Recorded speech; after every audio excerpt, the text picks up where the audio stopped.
Oi, gente. Nós vamos começar agora a primeira aula sobre genética.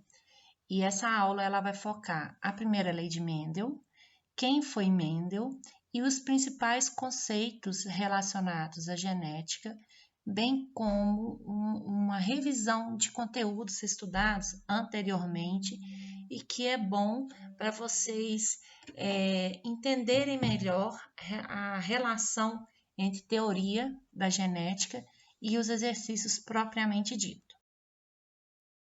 Então, primeira coisa, a gente precisa saber quem foi Gregor Mendel.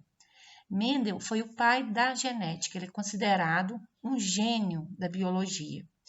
Ele nasceu em 1822 e morreu em 1884.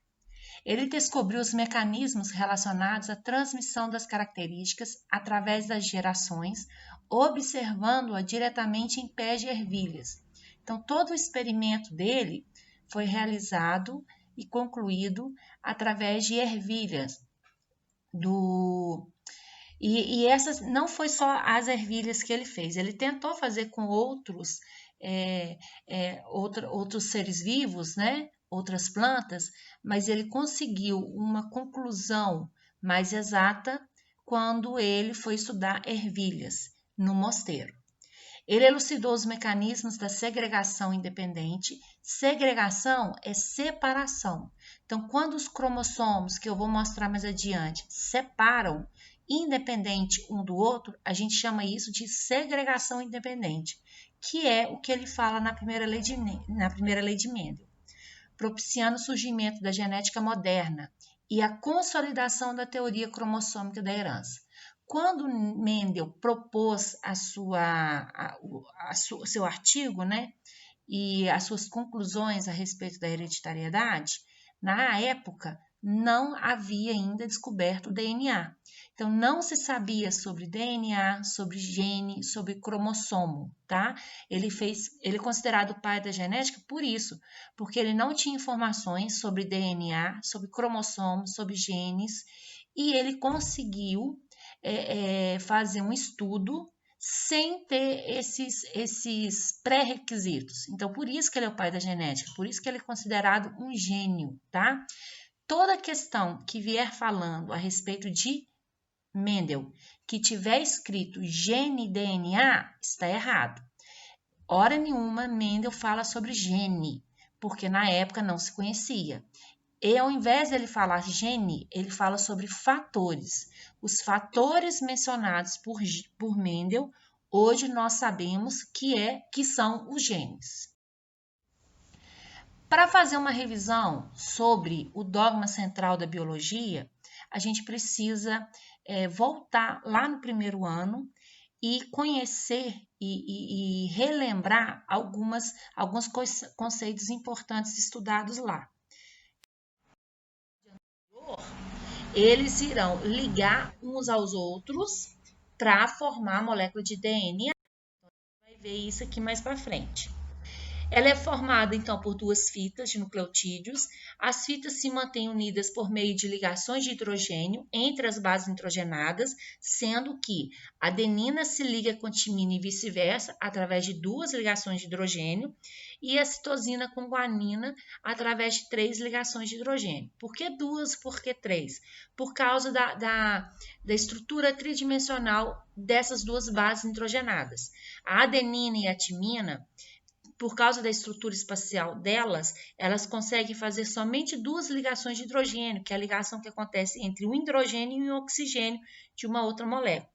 Já devido à estrutura espacial da ligação entre guanina e citosina e vice-versa, ela já consegue formar três ligações de hidrogênio, porque vai existir três hidrogênios ligando-se a três oxigênios, tá?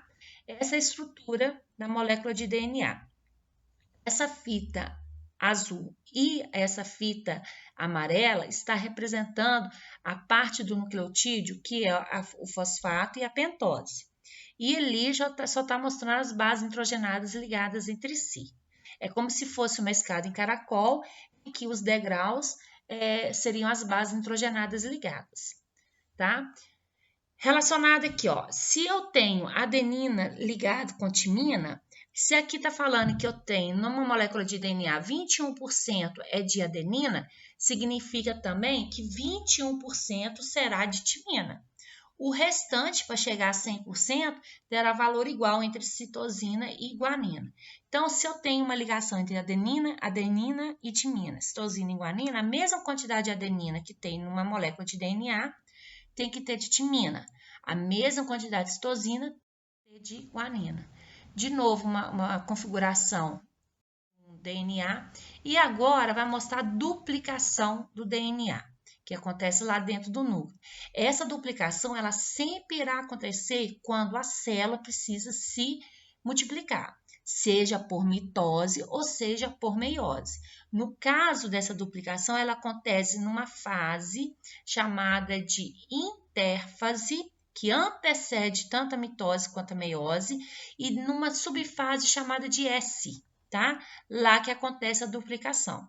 Então, aqui nós temos uma molécula mãe com as suas bases nitrogenadas ligadas. O que acontece quando essa molécula vai querer duplicar? O DNA quer formar um outro DNA idêntico a ele. Entra uma enzima entre essas bases nitrogenadas e quebram essas ligações de hidrogênio. Quando essa ligação de hidrogênio ela é quebrada, essas duas fitas irão se separar. Essa enzima que faz essa quebra das ligações de hidrogênio é chamada de enzima helicase. Quebrou, as duas fitas se separam. Separando, nucleotídeos que estavam livres lá no citoplasma migram para o núcleo e começam a se encaixar em cada uma das fitas. Então, repare que eu tinha uma fita mãe, que é caracterizada pela cor azul escura, que tinha a seguinte sequência de bases, AC, TAG. Os nucleotídeos que vão vir, que está representado por azul claro, que vão vir ligando, vai ser os nucleotídeos complementares. Então, se eu tenho adenina, vai vir a timina. Se eu tenho a citosina, vai vir a guanina. E vai ligando. Depois que esses nucleotídeos são ligados a cada uma das fitas, uma enzima chamada de DNA polimerase vem e refaz as ligações de hidrogênio, tá? Entre eles. No final do processo, repare que vai formar duas moléculas de DNA e elas serão idênticas uma com a outra.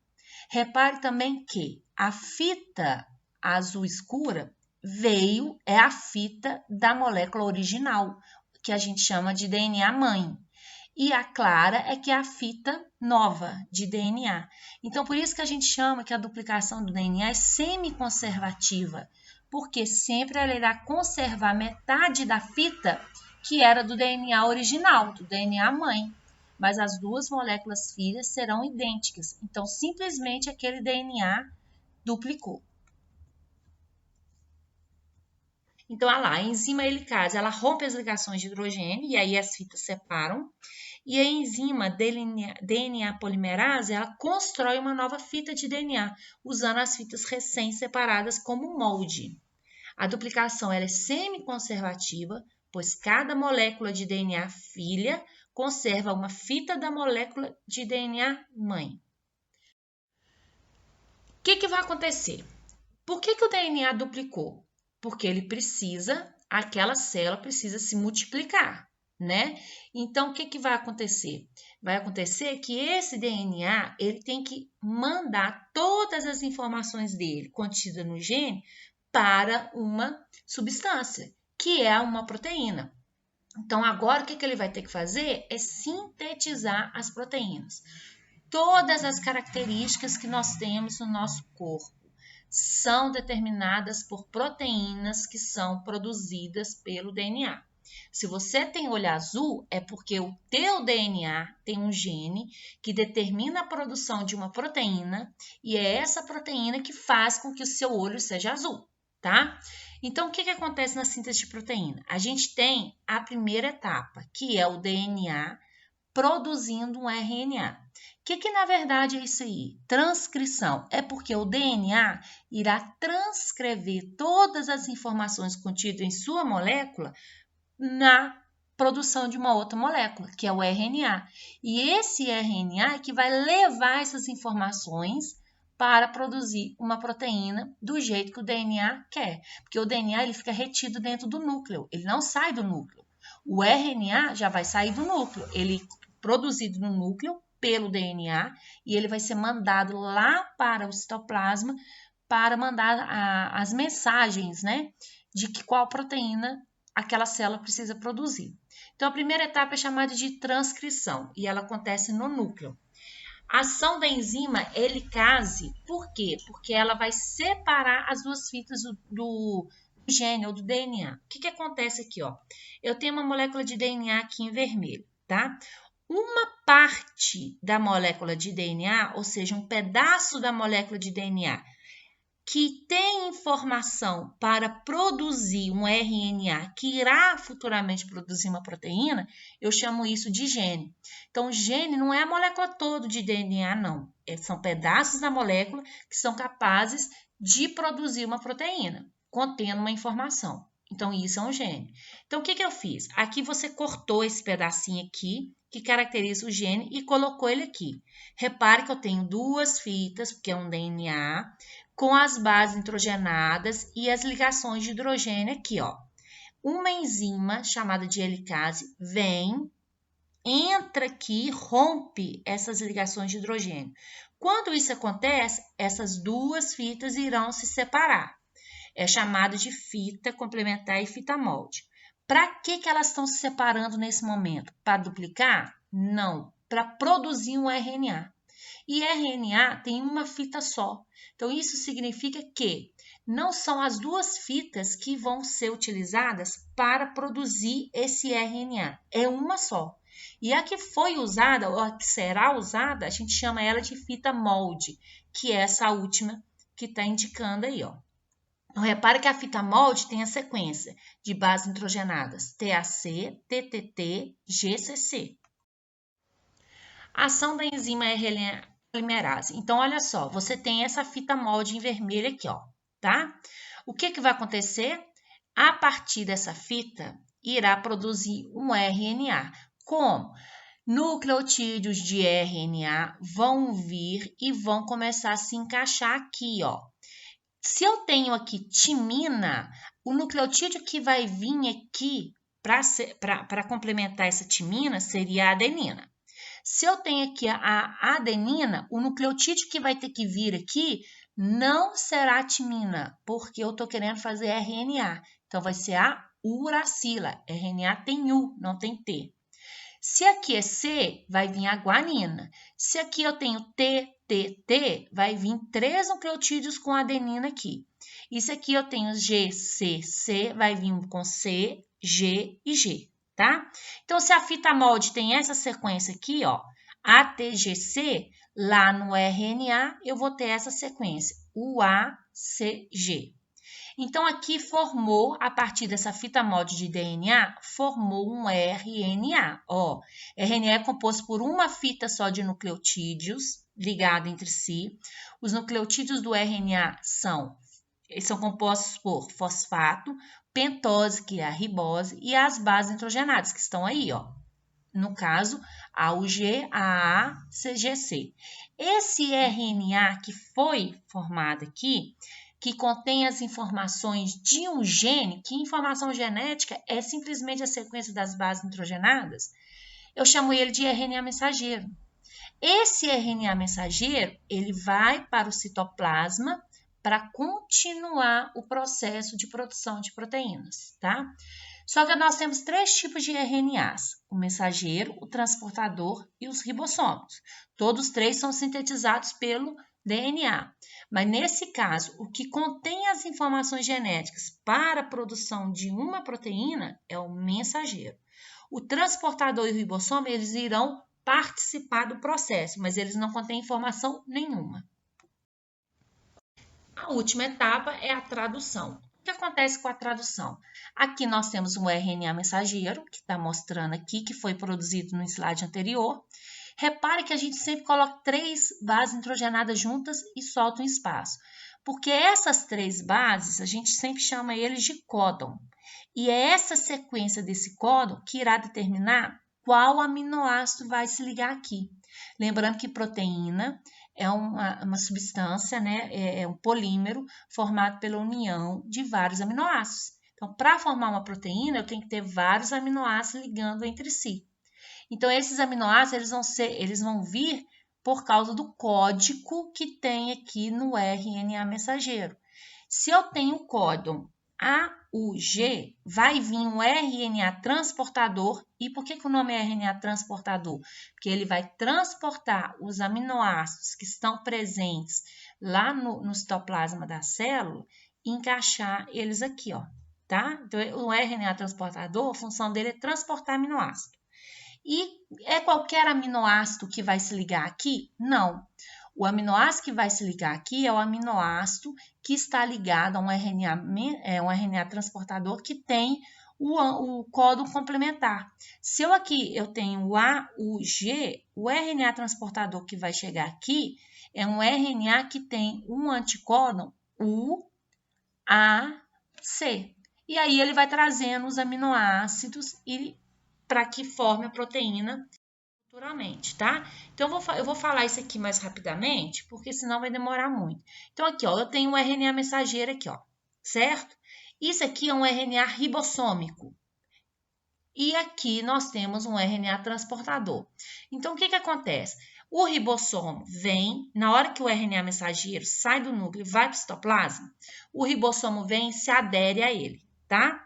Quando esse ribossomo se aderiu, os RNA transportadores virão trazendo os seus aminoácidos. Então, esse RNA transportador aqui, ele vai vir e vai se ligar aqui. Por que ele não se ligou aqui? Porque olha o códon dele, UAC. Olha o do RNA mensageiro, AUG. Então, tem que ser complementar. Ele vem e se liga aqui. Ligou, ele deixa o aminoácido e sai do ribossomo. Esse ribossomo, ele vai vir para o outro códon, que é o AAA. Se o códon é AAA, o RNA transportador que tem que se aderir aqui é o que tem um anticódon complementar. Vai ser UUU. E qual aminoácido que ele traz? Esse daqui, tá? Ele sempre tem um aminoácido específico aqui, ó. Esse código é que irá determinar qual aminoácido tem aqui. Lembrando que nós temos em torno de 22 tipos de aminoácidos. É essa sequência aqui, ó, do códon, do anticódon e do códon, é que vai determinar qual aminoácido terá na proteína e qual é a sequência correta desses aminoácidos. Então, esse RNA transportador vem, encaixa aqui, deixa o aminoácido aqui, o ribossomo faz a ligação entre um aminoácido e outro, que é chamada de ligação peptídica, e sai. E aí ele vai transcorrendo a molécula de RNA aqui, ó, tá? Aqui. Eu tenho uma molécula de DNA aqui embaixo. Essa molécula de DNA lá dentro do núcleo, ela começa a se enrolar em proteínas chamadas de histonas e ela vai se enrolando, condensando cada vez mais até formar essa estrutura enovelada, bem condensada, que a gente chama de cromossomo, tá? Tá mostrando aqui, ó, DNA começa a se enrolar nas proteínas chamadas de histona, que a gente chama de condensação ou espiralização, formando assim o cromossomo. O cromossomo é o arranjo, é como que o DNA se encontra no núcleo. Só que o cromossomo, na verdade, a gente chama ele de simples e duplo. O cromossomo simples é esse que tem um braço só. Sempre ele vai ter um estrangulamento que a gente chama de centrômero, tá? E ele vai ter um braço. Quando você pega qualquer célula do teu corpo que não está em divisão celular, o cromossomo que é encontrado lá é desse jeito, simples. Quando a sua célula está em divisão, mitose ou meiose, precisa se multiplicar, se transforma em duplo. Como que ele se transforma em duplo? Você tem a molécula de DNA lá dentro do núcleo. Se a célula precisa duplicar, ela tem que duplicar o teu material genético, o teu DNA, para que as células resultantes tenham esse DNA. Então, vai acontecer a duplicação, que é o que foi falado anteriormente.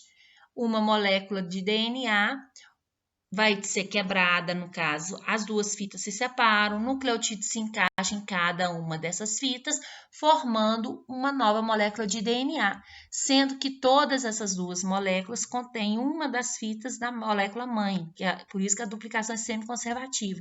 Então, repare que agora eu tenho dois braços, 1 e 2. Eles se encaixam e formam o DNA ou o cromossomo duplo, que é o que está mostrando aqui, ó, tá? Então, cromossomo duplo é quando acontece a duplicação do DNA, e aí agora eu vou ter dois braços, dois centrômeros unidos aqui.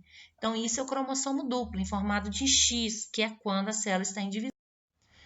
Esses cromossomos, depois, durante a mitose ou a meiose, numa fase chamada de anáfase, vai se separar. Então, se eu separo um cromossomo duplo, ele vai se transformar em cromossomo simples. Um braço, esse nome braço que a gente fala, para ficar fácil entender, ele tem nome específico. Isso aqui chama cromátide. Então, cromossomo duplo é cromossomo que possui duas cromátides, ou dois braços. Cromossomo simples tem uma cromátide. Aqui na frente, isso daqui seria vindo de uma célula diploide, porque tem cromossomos iguais. Aqui seria célula diploide. Aqui já não seria célula diploide, seria haploide, porque são cromossomos diferentes. Então, células diploides são aquelas que possuem cromossomos homólogos, cromossomos semelhantes, que possuem pares de cromossomos homólogos. Todas as nossas células são diploides, com exceção dos gametas. A gente representa células diploide com dois N's. O que seriam células haploides? São aquelas que não possuem pares de cromossomos homólogos. Um cromossomo é diferente do outro.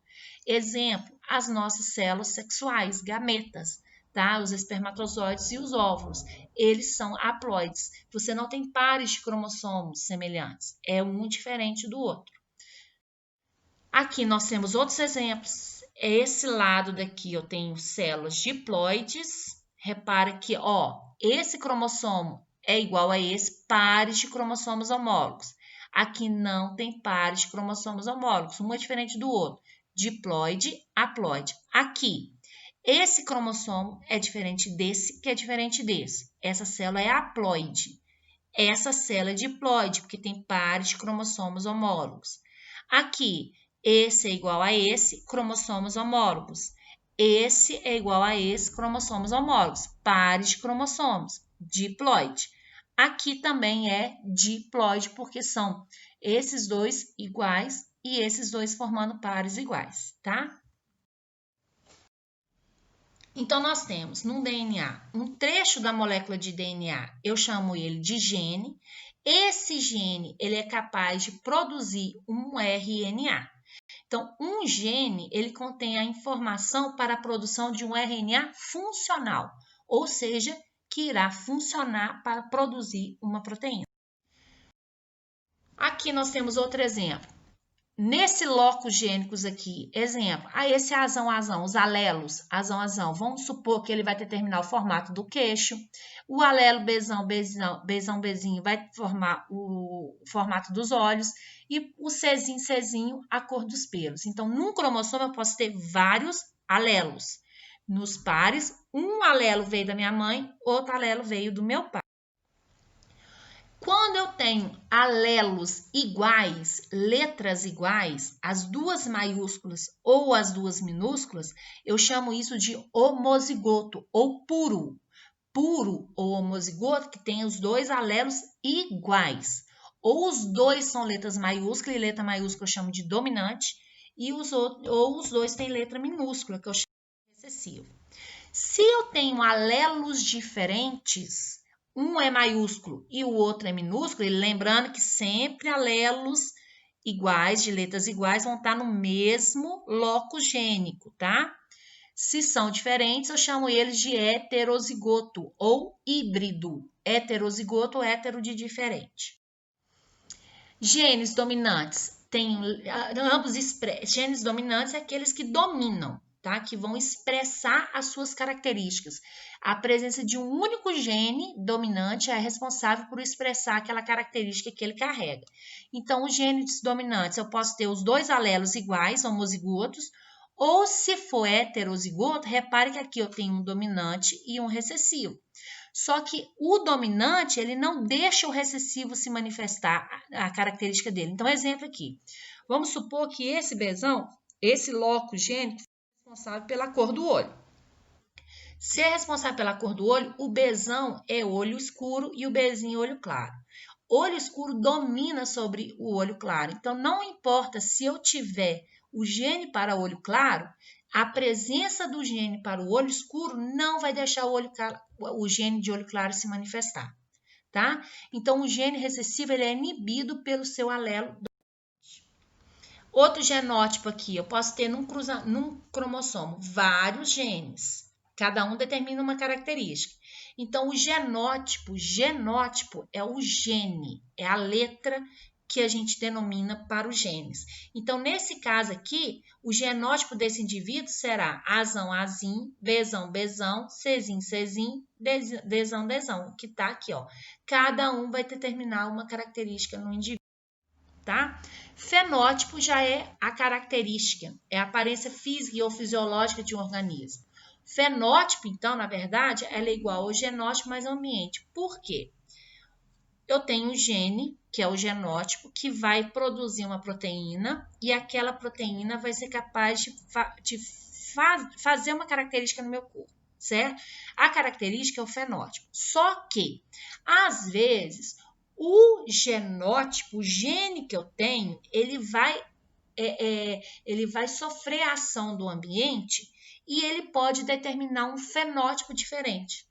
Fenótipo é a interação entre o genótipo e o meio ambiente, subdesenvolvido, e o outro é país desenvolvido.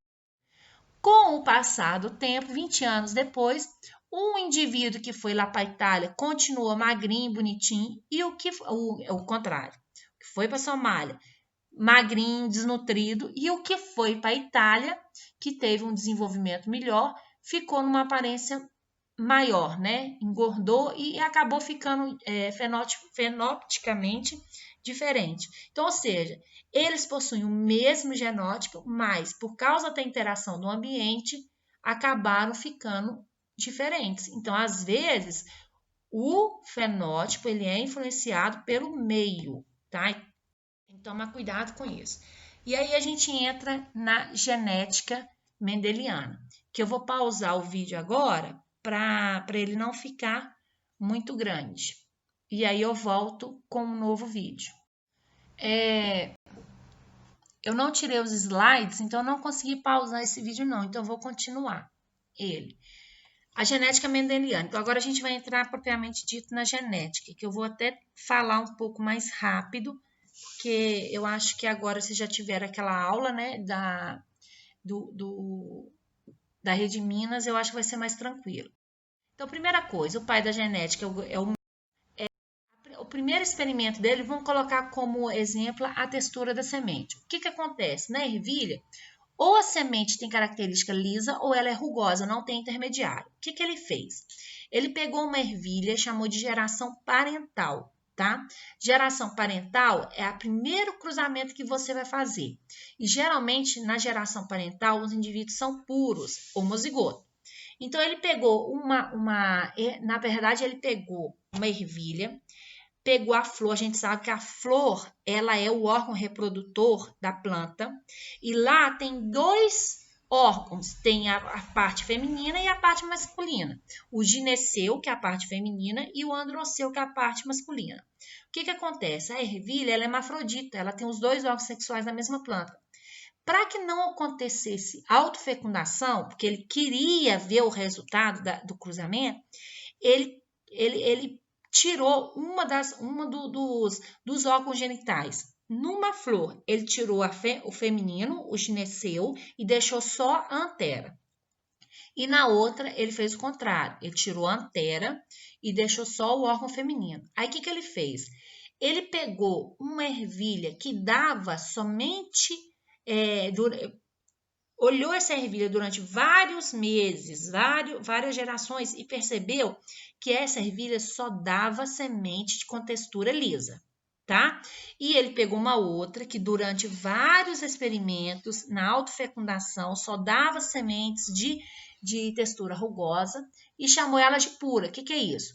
Se essa planta aqui só dá semente lisa, quer dizer que ela não tem um fator para semente rugosa, ela é pura para lisa.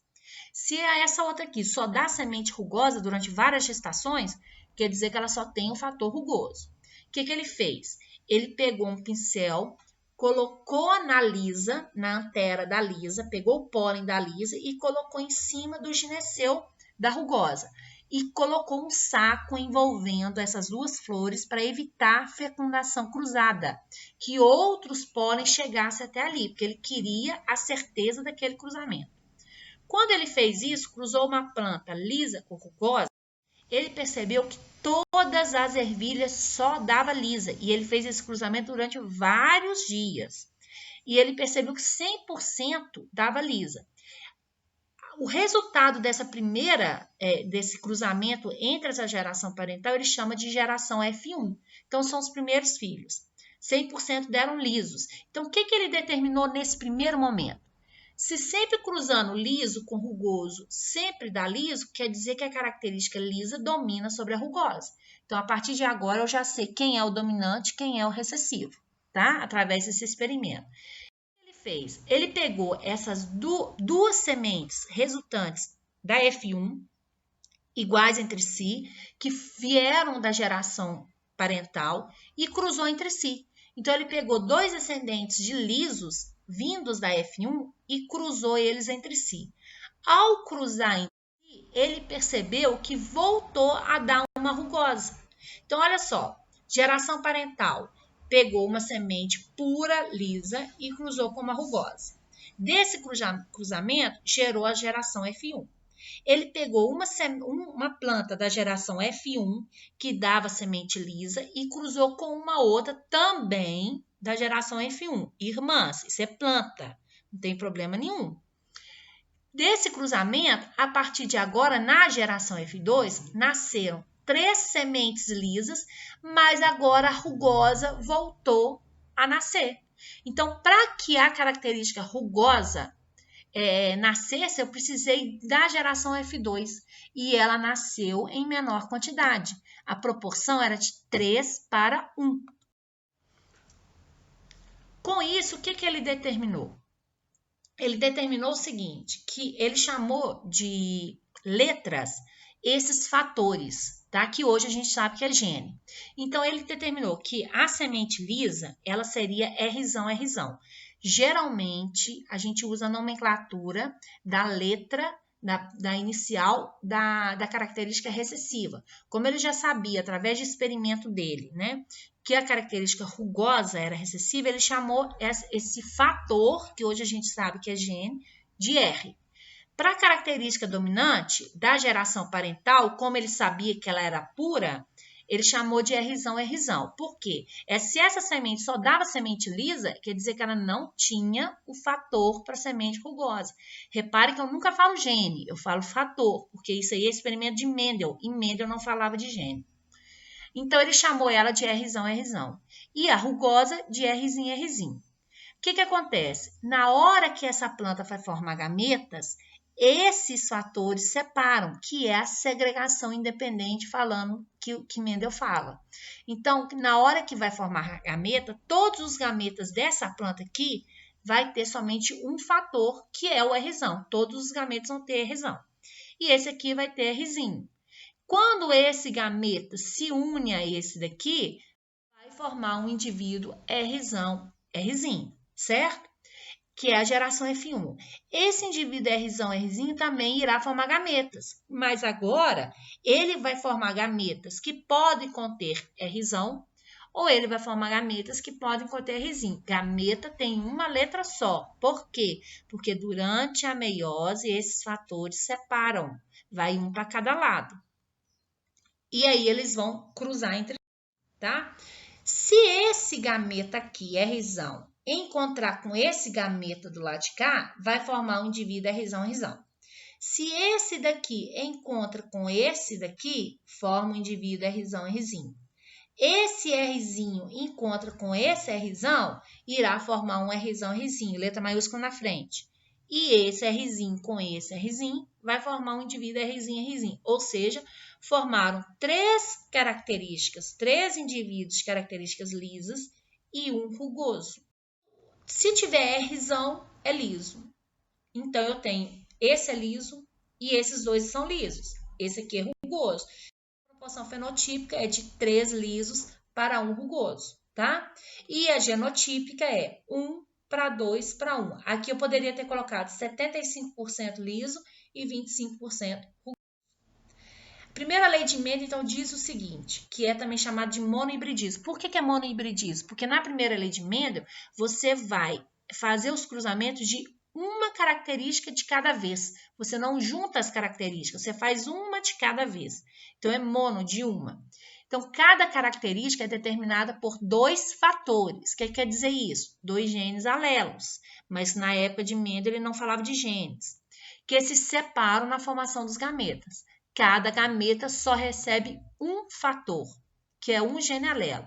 Então, cada característica, ela tem 2 fatores, 2 letras. Só que essas 2 letras, na hora da meiose, elas se separam. Por isso que nos gametas você coloca uma letra só, tá? Como que eu vou explicar como que a meiose mostra essa segregação que acontece? A meiose ela é feita em meiose 1 e meiose 2, tá? Tem 2 etapas. O que acontece? Quando a célula vai entrar em meiose, por quê? Animal, para formar gameta, utiliza a meiose. Por isso que sempre na genética a gente fala de meiose e não de mitose. Porque para formar gameta, utiliza-se a meiose no caso dos animais. Então, nós temos aqui, ó, células diploides, porque a meiose só acontece entre células diploides, em que tem 2 cromossomos, pares de cromossomos homólogos. Repara que esses cromossomos são iguais e eles carregam o mesmo gene, lá, azão, que determina uma certa característica no indivíduo, e repare que no outro tem um azinho. Então, as letras são as mesmas. Se é A, se é B, é B, porque determina a mesma característica. Só que repare que esses cromossomos estão duplicados. Por quê? Porque essa célula vai iniciar a meiose, então antes disso tem que duplicar o seu DNA, o seu cromossomo. A célula original era desse jeito aqui, cromossomo simples. Se ela vai entrar em divisão celular, primeira coisa, ela vai duplicar esse cromossomo e esse daqui. Esse cromossomo veio da sua mãe e esse veio do seu pai, tá? É a tua célula. Na hora que você vai formar seus gametas, o homem, o óvulo, o homem o espermatozoide, a gente já estudou reprodução, e a mulher o óvulo, o que vai acontecer na hora da formação dos gametas? Primeiro, esses cromossomos vão duplicar. Cadê a setinha? Tá aqui. Duplica esse cromossomo, que tá aqui. Repare que o gene é igual, porque são idênticos. E vai duplicar o outro que veio do seu pai. Beleza. Agora ela entra na meiose. O que acontece na meiose 1? Isso aqui vai separar, ó. Meiose 1 é a separação dos cromossomos homólogos. Então, a meiose, ela vai fazer esses cromossomos aqui separar. Essa célula vai se dividir em 2. Só que cada célula vai conter um cromossomo só. Então, aqui eu tenho uma célula contendo só o cromossomo que veio da minha mãe e aqui só o cromossomo que veio do meu pai. Não vou entrar em detalhes. Óbvio que durante a meiose 1 tem um fator chamado de crossing over, onde, na verdade, esses cromossomos vão se entrelaçar. Então, o que acontece é a mistura dos genes do teu pai com tua mãe. Por isso que cada gameta seu contém carga genética diferente. Por isso que os filhos, vindo do mesmo pai, da mesma mãe, cada um tem um gene diferente, cada um tem um DNA diferente, por causa do crossing over que acontece na meiose 1. Isso é importantíssimo para a variabilidade genética. Quem não lembra, é bom relembrar e estudar a meiose, que ela é muito importante. Então tá, na meiose 1 aconteceu a separação dos cromossomos, só que esses cromossomos continuam duplos. E não pode, tem que separar essas cromátides aqui para voltar igual era o cromossomo simples original. Então, na meiose 2, o que acontece? Separação das cromátides. Separando essas cromátides, então essa célula aqui vai se dividir ao meio de novo. Ó. Então, vai formar um gameta contendo uma cromátide e o outro contendo outra cromátide. Por isso que em cada gameta a gente coloca uma letra só, tá vendo, lá? Então, eu tenho, se o indivíduo ele é azão, azinho, igual tá aqui, ó, o indivíduo ele é azão, azinho. Quais gametas que ele forma? Ele forma gametas contendo azão, mas ele forma também gametas contendo azinho. Por isso que a gente separa as letras. Agora, aqui está mostrando isso que eu falei, o crossing over. Olha lá, ó. Na verdade, quando acontece crossing over, que é essa mistura dos genes, olha lá, o gene da mãe com o gene do pai. Então, vamos supor que aqui eu tenho um alelo B, Bzão, Bzão. Quando acontece essa mistura aqui, repara que na primeira divisão meiótica, não vai ficar mais igual esse cromossomo que era antes. Antes o cromossomo era Azão, Bzão. Tá vendo? Ó? Quando duplicou, ficou Azão, Azão, Bzão, Bzão, certo? Mas aqui entrelaçou. Então, houve uma permutação aqui. Então, agora esse cromossomo ele vai ser Azão, Azão, e aqui embaixo Bzão, Bzinho. Aqui a mesma coisa, Azinho, Azinho, Bzão, Bzinho. Então, por isso que os gametas vão ser diferentes geneticamente. Mas não vamos nos preocupar com isso aqui agora, não. Cruzamento teste, ou também chamado de reto do cruzamento, é para descobrir se o genótipo que está falando ali, no caso dominante, ele é homozigoto ou ele é heterozigoto. Olha, se for heterozigoto, se esse liso for Rzão, Rzinho, ao cruzar ele com Rzinho, Rzinho, o indivíduo Rzão, Rzinho forma gametas Rzão e forma gametas Rzinho. O indivíduo Rzinho, Rzinho só forma Rzinho. Na hora que eu juntar esses gametas aqui, olha só, esse Rzão com esse Rzinho dá Rzão, Rzinho. Esse Rzão com esse Rzinho dá Rzão, Rzinho. Só que esse Rzinho com esse Rzinho deu rugoso. Esse com esse deu rugoso. Se eu pego uma característica dominante, cruzo com uma recessiva e dá recessivo, num dos filhos da característica recessiva, quer dizer que o dominante é heterozigoto, porque ele carrega o gene para a característica recessiva, só que ela não se manifesta. Tá? Isso aí é mais um exemplo de cruzamento teste. Olha só, você pegou uma planta recessiva, Vzinho, Vzinho, cruzou com uma dominante, só que eu não sei se esse outro alelo é dominante ou recessivo. Passa a fazer o cruzamento. Se eu fizer o cruzamento e gerar descendente recessivo, é porque eu sei que aqui tem um gene para o recessivo. Então, essa planta dominante, ela é heterozigota. Se eu faço o cruzamento de uma planta dominante que eu não sei o genótipo com o recessivo e só dá dominante, quer dizer, porque ela não tem um gene para o recessivo, então ela é homozigota.